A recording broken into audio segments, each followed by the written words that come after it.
नमस्ते। सशक्त भारत से मैं डॉक्टर आर के वर्मा।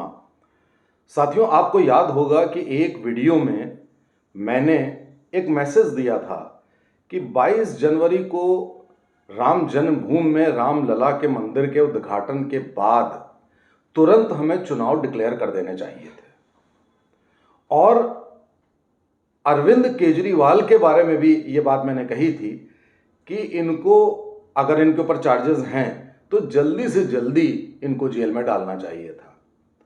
इन दोनों पॉइंट्स पे हम, यानी कि हमारी सरकार, चूक गई।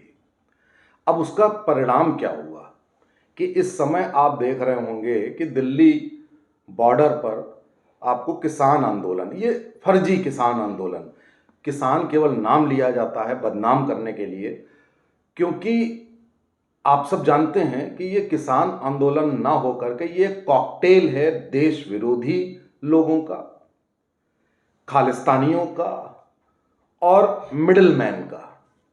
और ये कॉकटेल है जो कि सरकार को डिस्टेबलाइज करने के लिए, मोदी गवर्नमेंट को हटाने के लिए, या समस्या में डालने के लिए, या हमारा वोट शेयर कम करने के लिए, ये किसानों के नाम पर एक फर्जीवाड़ा होता है।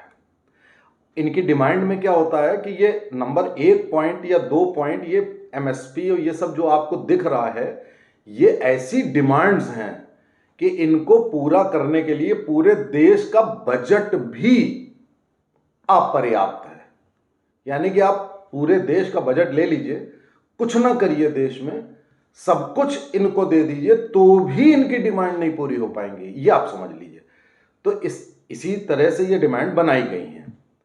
अभी मैं एक वीडियो देख रहा था जिसमें एक प्रेस रिपोर्टर ने जो ट्रैक्टर लिए लोग, इन्होंने जो ट्रैक्टर बनाए हैं उसके आगे इन्होंने ऐसी व्यवस्था कर रखी है जो बैरिकेड्स को तोड़ दे, और ये प्रधानमंत्री आवास घेरना चाहते हैं। आप देखिए जरा कि दुश्मन देश भी ऐसा नहीं करेगा जो यहाँ के लोग, इनको आप किसान कहेंगे, किसान नहीं है, खालिस्तानीज हैं, देश विरोधी लोग हैं।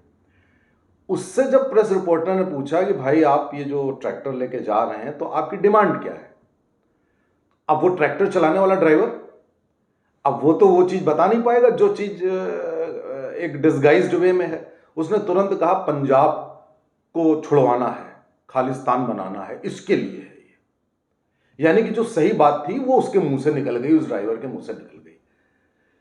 ये पहले भी जो किसान आंदोलन जो 12, 13, 14 महीने चला, उसका भी यही उद्देश्य था। और जब से ये आम आदमी पार्टी की सरकार पंजाब में बनी है, तब से इस चीज को हवा दी जा रही है, क्योंकि वो सरकार ही बनी है खालिस्तानी समर्थकों द्वारा या उनके समर्थन से। तो अब हमारी इंटेलिजेंस का फेलियर हुआ कि ऐसा होने जा रहा है। और चूंकि अरविंद केजरीवाल को एक के बाद एक सम्मन भेजे जा रहे थे, और फिर जब कोर्ट का सम्मन भेजा गया तो उनको लगा कि अब तो ये मामला कोर्ट में चला गया, अब तो अरेस्ट होनी ही होनी है। तो क्या किया जाए, अराजकता फैलाई जाए, और फिर अगर हमको अरेस्ट करेंगे तो अराजकता और फैल जाएगी। तो ये 100% आम आदमी पार्टी समर्थक आंदोलन, आंदोलन कहना ही इसको, ये देश विरोधी जमावड़ा, और इसमें कांग्रेस का भी सपोर्ट हो गया। क्यों? क्योंकि उनको सूट कर रहा है कि सरकार अगर ट्रबल में आ जाए। अब हमारे पास, यानी सरकार के पास, दुविधा यह है कि ना खाते बने ना निगलते बने। हम ये भी नहीं कह सकते कि हम आपकी डिमांड नहीं मानेंगे, हम ये भी नहीं कह सकते कि हम मानेंगे। हम आपके ऊपर कोई एक्शन लेंगे तो हम बदनाम होंगे, किसानों के अगेंस्ट में ले लिया एक्शन, और अगर हम नहीं लेंगे तो हम बर्बाद हो जाएंगे। तो ये एक बड़ी विकट स्थिति पैदा हो गई है। मुझे याद है कि किसी ने कहा था कि मार्च अप्रैल में ग्रह दशाएं अच्छी नहीं हैं, देश की भी और हमारी पार्टी की भी, भारतीय जनता पार्टी की भी, तो समस्याएं आएंगी। तो मुझे लगता है ये समस्याएं आना शुरू हो गई। और अभी देखिए, आज सुप्रीम कोर्ट ने भी एक निर्णय दिया है जो, जिससे पार्टी प्रभावित होगी। उन्होंने कहा कि ये जो चुनावी बॉन्ड होते हैं इनको तुरंत इमीडिएटली बैन कर दिया, इनको खत्म कर दिया, और उसका सब लेखा जोखा सब देने को कहा है, जिससे ये प्रभाव पड़ेगा। क्योंकि चुनावी चंदा यानी कि डोनेशन सत्तारूढ़ पार्टी को ही मिलता है, हमको पहले तो मिलता नहीं था। जब से हमारी सत्ता आई तो हमको अगर लोग डोनेशन देते हैं तो उसमें क्या बुराई है, लेकिन अब वो चुनावी बॉन्ड में एक डिसीजन भाई सुप्रीम कोर्ट ने भी सोचा, तो सुप्रीम कोर्ट की सोच अपने हिसाब से सही थी कि भाई प्रजातंत्र में ऐसा होना चाहिए कि सभी की फंडिंग हो जाए, या जो भी उन्होंने सोचा हो। ये 5 जजों की बेंच ने ये निर्णय दिया।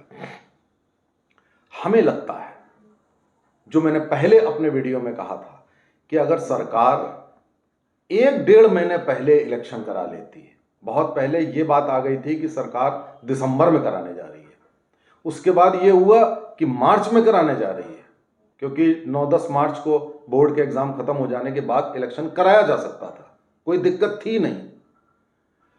अब आपने 22 जनवरी वाला जो एक मास हिस्टीरिया और मोबिलाइजेशन था, वो धीरे धीरे ठंडा पड़ने लगा। उधर आपकी ये किसान वाली समस्या अब आ गई आपकी। अब आप केजरीवाल को आपने अरेस्ट कर लिया होता तो स्थिति कुछ और होती, उसको भी अब अरेस्ट करने में बड़ी दिक्कत है। तो अब परिस्थितियां हमारे विरोध में जाने लगी, और कुछ निर्णय जिससे एटलीस्ट हमारे जैसे बुद्धिजीवी नहीं सहमत हो सकते, कि कुछ ऐसे लोगों को हम लोग ले रहे हैं अपनी पार्टी में, जिससे जनता नाराज हो रही है। जनता कह रही है कि जो भ्रष्टाचारी थे उनको आपने ले लिया, तो दूसरों में और आप में फर्क ही क्या रहा। तो वो भी कहीं ना कहीं, वो नीति भी थोड़ी सी हमारे विरुद्ध जा रही है। तो मुझे बहुत चिंता हो रही है, इसलिए मैंने ये वीडियो बनाया कि अभी भी समय है कि अगर हम चुनाव को तुरंत डिक्लेयर कर दें। हम 10 मार्च तक इंतजार क्यों करें? अभी 15 फरवरी है आज। क्या ऐसा नहीं हो सकता कि हम 20-22 फरवरी तक घोषणा करवा दें चुनावों की? 15 दिन पहले करवा लें, क्योंकि जैसे जैसे दिन बीतेंगे वैसे वैसे परिस्थितियां, क्योंकि अब विपक्ष धराशायी हो गया है और वो अब मारकाट हिंसा पे उतर आएगा। वो कुछ भी कर सकता है। विदेशों से फंडिंग हो रही है, जारी है, कोई भी ऐसी चीज हो सकती है। जब हमारे फेवर में सारी समीकरण है तो हम उसको जल्दी से करके खत्म करें। तो अगर मेरा वीडियो ये शीर्ष का नेतृत्व देख रहा है तो इस पर कोई अगर निर्णय ले तो वो बेहतर होगा। नमस्कार, जय हिंद।